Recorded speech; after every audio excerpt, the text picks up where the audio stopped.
అందరికీ నమస్కారం. ఈనాటి చర్చాంశము మహాశివరాత్రి అనే పుస్తకంలోని విశేషాలను తెలుసుకునే ముందు హిందూ ధర్మ ప్రచార పరిషత్ తిరుమల తిరుపతి దివ్యక్షేత్రం వారు ఆ ఆర్థిక సహాయంతో సహాయ సహకారాలతో రచించిన మహాశివరాత్రి పుస్తక రచయిత పమిడి కాల్వ చెంచు సుబ్బయ్య గారు రచయిత. ఈయన వ్రాసిన మహాశివరాత్రి ఆధ్యాత్మిక స్ఫూర్తి అనే విషయాలను తెలుసుకునే ముందు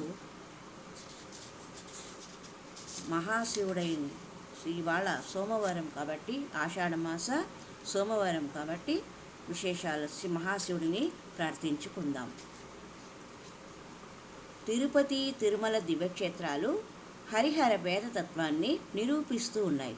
తిరుమల వాసుని ఏడు కొండల్లో కొండల మొదటి పీఠం కపిలతీర్థం. ఇక్కడి శివుడు కపిలేశ్వరుడు, అమ్మవారు కామాక్షి అమ్మ. కపిల మహర్షి పూజించిన శివలింగం శ్రీ కపిలేశ్వర స్వామి. శివుడు జ్ఞానదాత, కేశవుడు మోక్షదాత, జ్ఞానఫలం మోక్షం కనుక సప్తగిరి పీఠమైన కపిలతీర్థ క్షేత్రాన్ని దర్శించి ఇచ్చటి శివుణ్ణి సేవించి జ్ఞానులై సప్త ఆవరణాలు దాటి ఏడు కొండలపై వెలసి ఉన్న శ్రీవారిని దర్శించి మోక్షగాములు కావడము విశిష్ట మార్గం.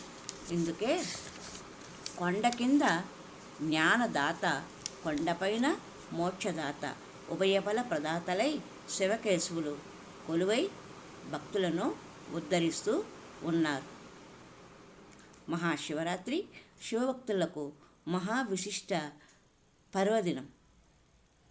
ఈనాడు చేసిన ఉపవాసము, శివారాధన, 4 యామాల్లో శివునికి అభిషేకం, రాత్రి జాగరణ భక్తితో నిర్వహించి మహదానందాన్ని అనుభవిస్తూ ఉంటారు భక్తులు.